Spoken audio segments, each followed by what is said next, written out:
Ini fakta, nih fakta ya. Saya bukan berarti ya dokter intervensionis, lalu saya anti disuntik sendiri. Enggak, saya pun disuntik saya disuntik nih ya. Bahkan saya bilang bahkan nih ada lagi yang lebih parah lagi nih.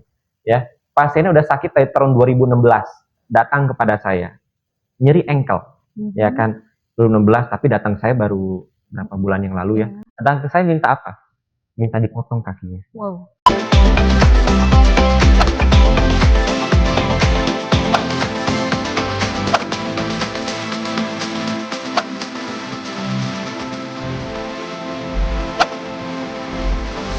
Bisikin aja. Bincang asik bareng aja. Kalau pada pasien kanker, apakah bisa juga dilakukan tindakan IPM? Nah, ini jawabannya adalah fakta. Nah, jawabannya fakta. Jadi untuk pengenaan kanker kita bisa menggunakan IPM, terutama pasien-pasien end stage, stadium 4 sudah metastasis. Kan tidak mungkin disembuhkan, sulit. Walaupun kemo, walaupun radioterapi seringkali muncul lagi rekuren.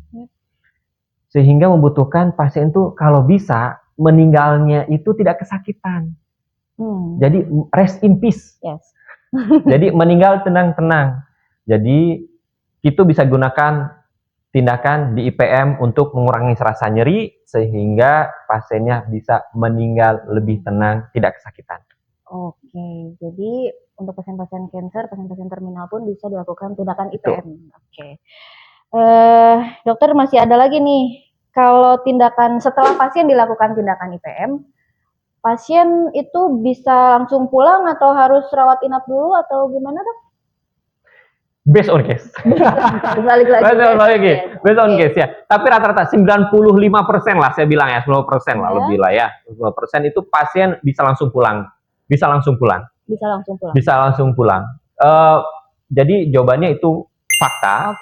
Fakta bisa langsung pulang. Bisa langsung pulang kecuali memang ada namanya adalah komplikasi yang tidak terduga oleh saya sehingga butuh pemantauan 1 malam.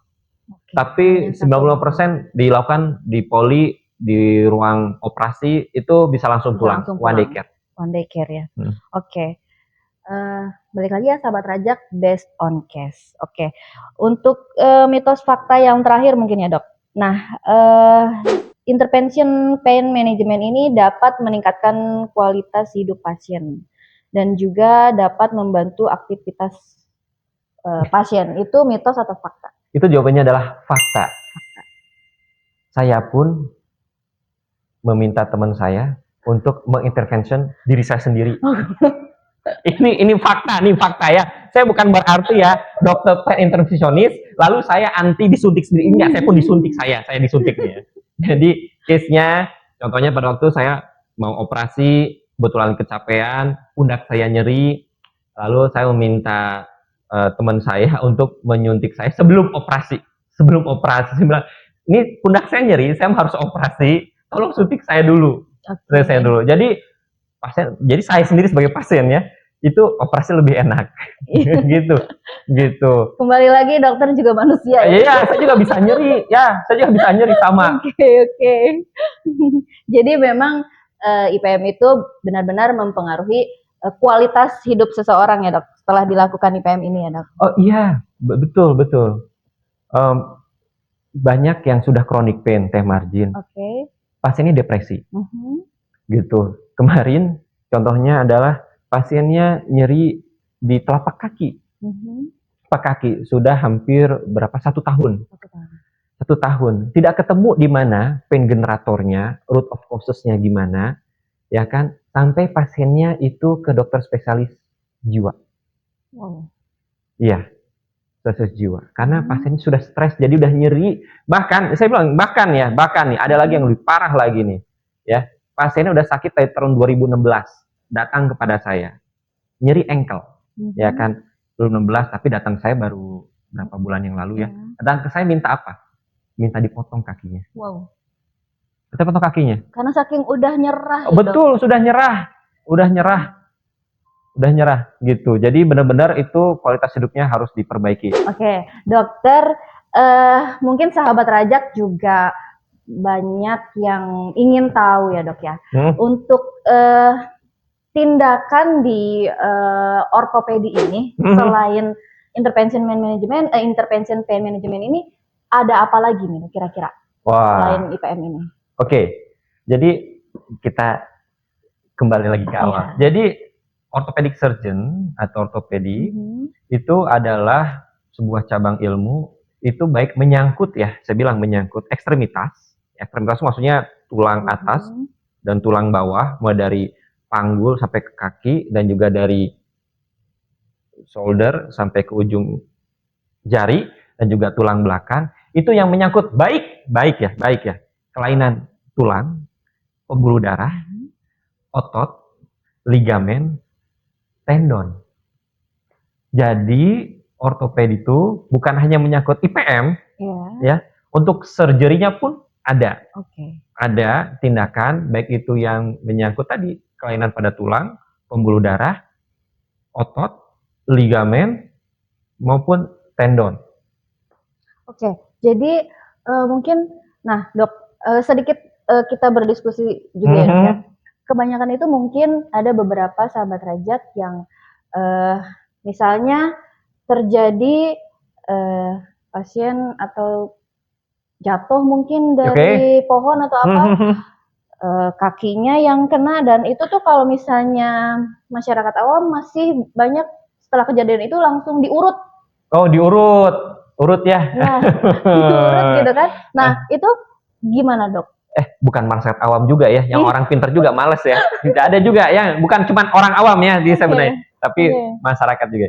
Jadi dok, gimana nih yang kalau yang patah tulang gitu kan, apakah diurut boleh nggak sih gitu? Kenapa sih harus ke dokter dulu? Jadi paling terpenting ya dalam dunia kedokteran itu adalah diagnosis nomor 1, kedua diagnosis, ketiga diagnosis. Dengan diagnosis yang tepat itu tata laksana menjadi tepat.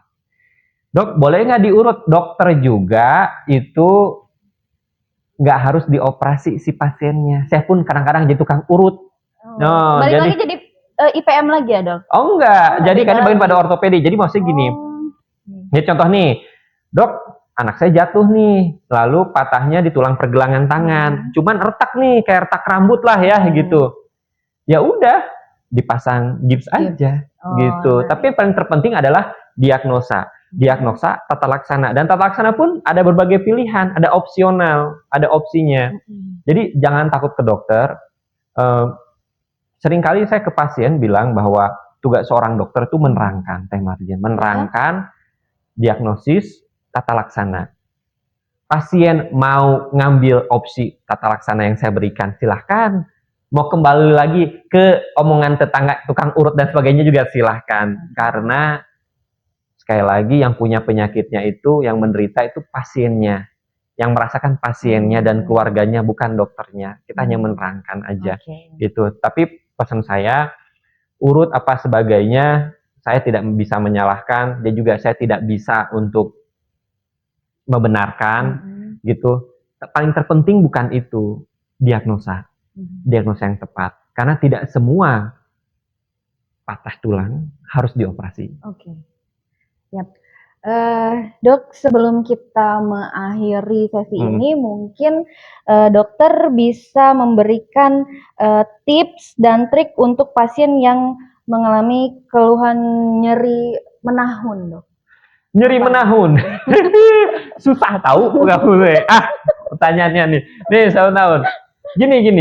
Jadi saya seringkali begini, saya seringkali memberikan pengetahuan sama pasien. Kan saya lebih seneng pasien tuh pintar dibandingin bodoh ya. Saya minterin pasien saya lebih seneng. Jadi nyeri itu kayak gini, Teh Martin. Itu kayak kita, karena our body itu kayak sistem. Itu kayak kita mobil, bannya kempes tapi nggak diperbaikin.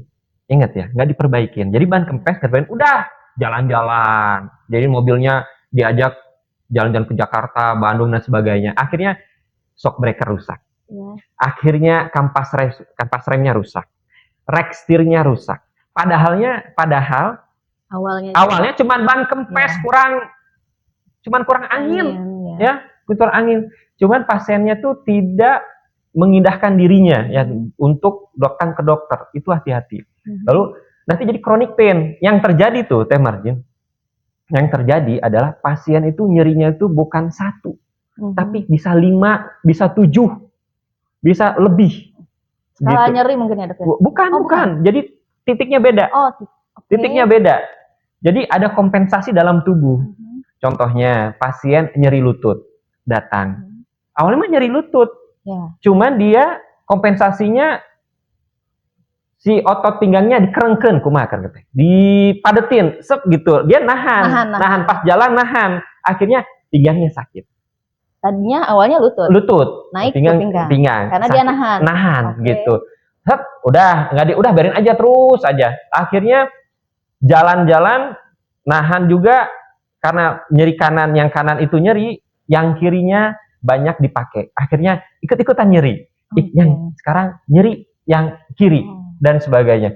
Jadi, Dok, gimana caranya untuk mengatasi chronic pain ataupun yang menahun? Di saat, jadi pesannya lebih mudahnya, di saat kamu nyeri, sahabat rajak, datang ke dokter. Ya, datang ke dokter. Kalau sudah lebih dari 3 minggu, saya sering bilang ke pasien, kalau sudah lebih dari 3 minggu, nggak ada perbaikan, datang ke dokter. Cari di mana root of causes-nya. Jangan dibiarin. Nanti repot. Karena nanti yang dibenerinnya itu bukan cuma 1, mungkin 2, mungkin 3, mungkin 4, mungkin 5, dan sebagainya. Dan itu dasar pengalaman. Pengalaman saya seperti itu. Gitu. Jadi pasiennya cuma awalnya nyeri pinggang, nyeri ankle bahkan, nyeri telapak kaki. Ya. Awalnya nyeri telapak kaki, tapi tidak ditangani dengan yang baik. Akhirnya sampai ke dokter jiwa. Sampai ke dokter jiwa itu.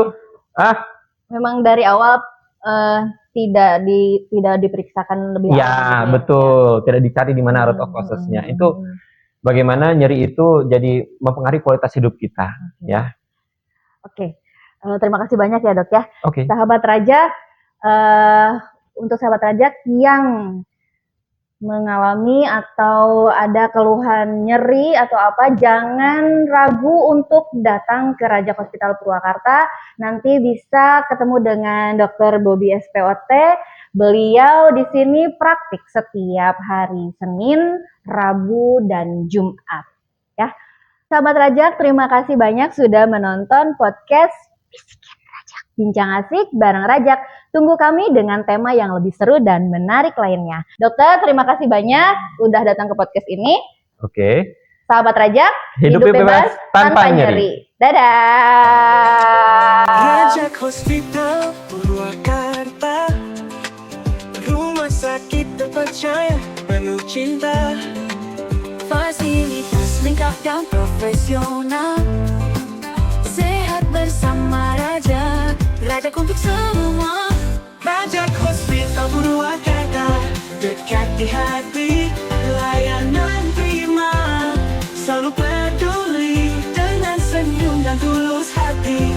Untuk sehat kita semua di sini di Rajak Hospital.